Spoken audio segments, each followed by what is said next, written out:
आज की इस वीडियो में हम बात करेंगे 11 जुलाई के धनु राशि फल के बारे में और साथ ही बताएंगे ओमकारेश्वर की महिमा से कैसे प्राप्त होता है सुखद जीवन।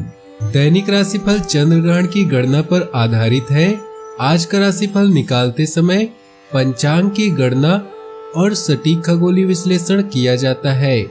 हमारे इस दैनिक राशिफल में सभी 12 राशियों का भविष्य फल बताया जाता है। इस राशिफल को देखकर आप अपने दैनिक योजनाओं को सफल बनाने में कामयाब रहेंगे। आज के राशिफल में आपके लिए नौकरी, व्यापार, लेन देन, परिवार और मित्रों के साथ संबंध, सेहत और दिन भर में होने वाली शुभ अशुभ घटनाओं का भविष्य फल होता है। शुरुआत करते हैं आज के पंचांग से।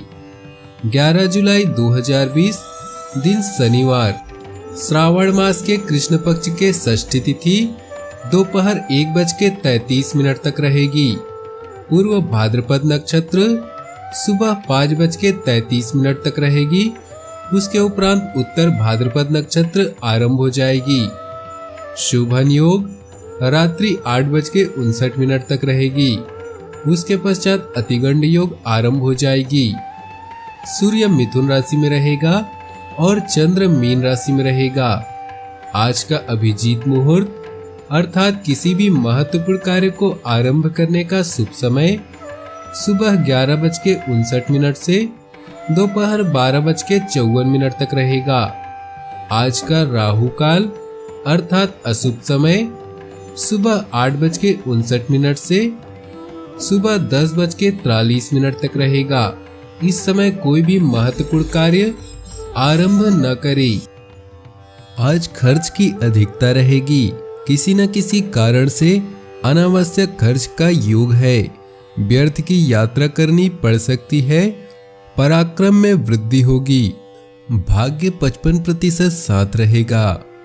आपके राशि स्थान के तृतीय भाव से चंद्रदेव का गोचर सहयोगी आपके कार्य क्षेत्र में मदद करेंगे।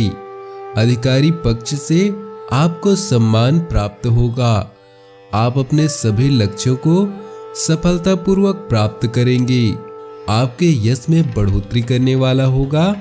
आपके मान सम्मान में वृद्धि होगी। धार्मिक कार्यों में आपके योगदान की लोग आपकी प्रशंसा करेंगे। राजनीति से संबंधित जातकों के वर्चस्व तथा पराक्रम में वृद्धि होगी। दूसरे लोग आपके करिश्मा और आकर्षण की तरफ खींच रहे हैं। धन लाभ भी आपको खुश कर सकता है।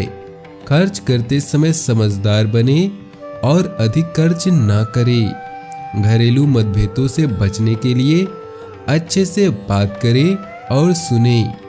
आज आपके जीवन में बड़ा भाई या बहन महत्वपूर्ण भूमिका निभाएंगे। आज आप अन्य दिनों से अधिक व्यस्त रहेंगे। नए दोस्त बन सकते हैं और आप अपने प्रियजनों को प्रभावित करने की कोशिश करेंगे। रचनात्मक गतिविधियों के लिए समय अच्छा है। सोच समझकर अपने विचारों को व्यक्त करें। आप जिस नज़र से इस दुनिया को देखेंगे आपको दुनिया वैसी ही दिखाई देगी। प्यार और परिवार की बात करें तो परिवार में माहौल खुशनुमा रहेगा। छोटे भाइयों से प्राप्त सलाह विशेष सहायक सिद्ध होगी। माता पिता की सेवा का अवसर प्राप्त होगा। जीवन साथी आपकी सफलता में सहायक होगी। व्यस्तता के बीच प्रेम संबंधों के लिए समय निकाल पाएंगे। मन प्रसन्न रहेगा। विवाह योग्य जातकों के लिए समय भाग्यशाली है। अगर आप किसी खास का साथ चाहते हैं तो क्लब या सोसाइटी का हिस्सा बन जाएं। नए समूह और नए वातावरण में आपको कोई ऐसा मिल सकता है जिसके साथ आप अपनी पूरी जिंदगी गुजारना चाहेंगे। चोरी या दुर्घटना से सावधान रहे। आज आपके लिए एक व्यस्त दिन है, इसलिए आपको अपनी लव लाइफ और रोमांस से संबंधित मामलों के लिए समय नहीं मिलेगा। अगर आप अपनी भावनाओं को व्यक्त नहीं कर पा रहे तो कम से कम अपने प्यार की बातों को सुने और समझे। विवाह योग्य युवक युवतियों को अभी थोड़ा इंतजार करने की जरूरत है। व्यवसाय, कैरियर और आर्थिक राशिफल की बात करें तो अपने करिश्मे और कौशल से आप आज कई फैन और शिष्य बना लेंगे जो किसी भी परेशानी में आपका साथ देंगे। समूह या सोसाइटी के कार्यक्रमों में भाग लेने से आपको नए रिश्तों के बनने के साथ साथ आपको नए आइडियाज भी आएंगे। अचानक आई घरेलू मुसीबतों के प्रति सावधान रहें। आज का दिन गतिविधियों से भरा हुआ है। अतिरिक्त जिम्मेदारियों, यात्राओं, फोन कॉल्स, फैक्स मीटिंग्स और ईमेल का सामना करना पड़ सकता है। नए प्रोजेक्ट या साझेदारी शुरू करने के लिए यह दिन अच्छा है। अपने सितारों के अनुसार अगर आज आप किसी इंटरव्यू या प्रेजेंटेशन के लिए जा रहे हैं तो सफलता आपके साथ है। स्वास्थ्य की बात करें तो खांसी, जुकाम जैसी समस्या महसूस हो सकती है। इसका कारण ठंडा खान पान ही है, अतः अपना ध्यान रखिए। भाग्यशाली रंग और भाग्यशाली अंक की बात करें तो भाग्यशाली रंग है सफेद और भाग्यशाली अंक है 1। ओमकारेश्वर की महिमा से प्राप्त होता है सुखद जीवन। महादेव के प्रमुख 12 ज्योतिर्लिंगों में से ओमकारेश्वर ज्योतिर्लिंगों को बहुत ही अहम माना जाता है। शिव शंकर को ओमकारेश्वर के नाम से भी जाना जाता है। यह मध्य प्रदेश के खंडवा जिले में पावन नर्मदा नदी के किनारे स्थित है। वैसे तो शिव की आराधना यहाँ पूरे वर्ष की जाती है, परंतु सावन के महीने में इस स्थान की महिमा अन्य दिनों से और भी अधिक हो जाती है। कहा जाता है कि शिव की कृपा से भक्तों की समस्त इच्छाएं पूर्ण हो जाती है। शिव के इस स्थान में इतनी शक्ति है कि कोई भी बाधा यहाँ शिव का रुद्राभिषेक करने भर से दूर हो जाती है। कहा जाता है कि यदि कोई व्यक्ति अपनी कामनाओं की पूर्ति के लिए सावन माह में महादेव का रुद्राभिषेक करके पूजन करता है तो भोले उसकी पुकार को अवश्य ही सुनते हैं। ओमकारेश्वर ज्योतिर्लिंग एक स्वयंभू ज्योतिर्लिंग अर्थात ज्योतिर्लिंग का निर्माण खुद ही हुआ था, जिसके कारण यह अत्यंत फलदायी माना जाता है।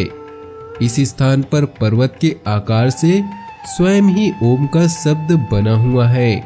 ओम शब्द की उत्पत्ति जगत निर्माता ब्रह्मा जी के मुख से हुई थी।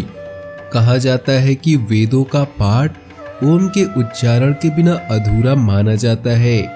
सावन के महीने में दूर दूर से भक्त यहाँ महादेव के दर्शन करने हेतु इस मंदिर में आते हैं। ओमकारेश्वर ज्योतिर्लिंग शिव के ज्योतिर्लिंगों में चौथा स्थान रखता है। मान्यताओं के अनुसार इस स्थान पर शिव की भक्ति करने से अपार धन, वैभव एवं ऐश्वर्य की प्राप्ति होती है। भक्तों को किसी भी प्रकार का कष्ट का सामना नहीं करना पड़ता। दुख एवं व्यथा घर में वास नहीं करती। ओमकारेश्वर ज्योतिर्लिंग पर सावन माह में आराधना करने से भक्तों को आकस्मिक परेशानियों का सामना नहीं करना पड़ता।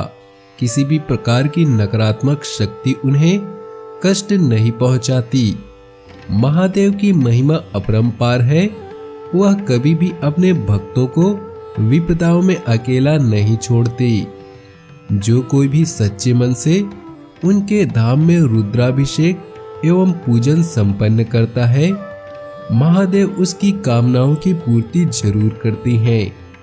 इस स्थान को लेकर बहुत सी मान्यताएं हैं, परंतु सबसे अधिक कथन है कि शिव का पंचामृत रुद्राभिषेक इस स्थान पर करने से भक्तों के जीवन में आ रही सभी बाधाओं का विनाश होता है तथा महादेव का आशीर्वाद उनके साथ सदैव बना रहता है।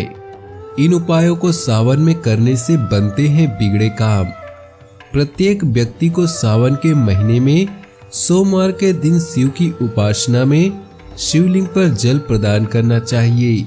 साथ ही उन्हें बेलपत्र प्रदान करने चाहिए ऐसा करने से व्यक्ति के कार्यों में आ रही रुकावटें दूर होती है तथा उन्हें किसी भी बात की परेशानी उठानी नहीं पड़ती। महाकाल के विभिन्न ज्योतिर्लिंग है, उन स्थानों पर उनके लिंग स्वरूप को साक्षात महादेव का रूप मानकर पूजा जाता है। कहा जाता है कि सावन के महीने में इन ज्योतिर्लिंगों पर रुद्राभिषेक करवाना बहुत ही शुभ है तथा ऐसा करने से शिव बहुत ही प्रसन्न होते हैं। शिव पुराण के अनुसार शिव का दूध एवं तिल से अभिषेक करने से समस्त रोगों का नाश होता है।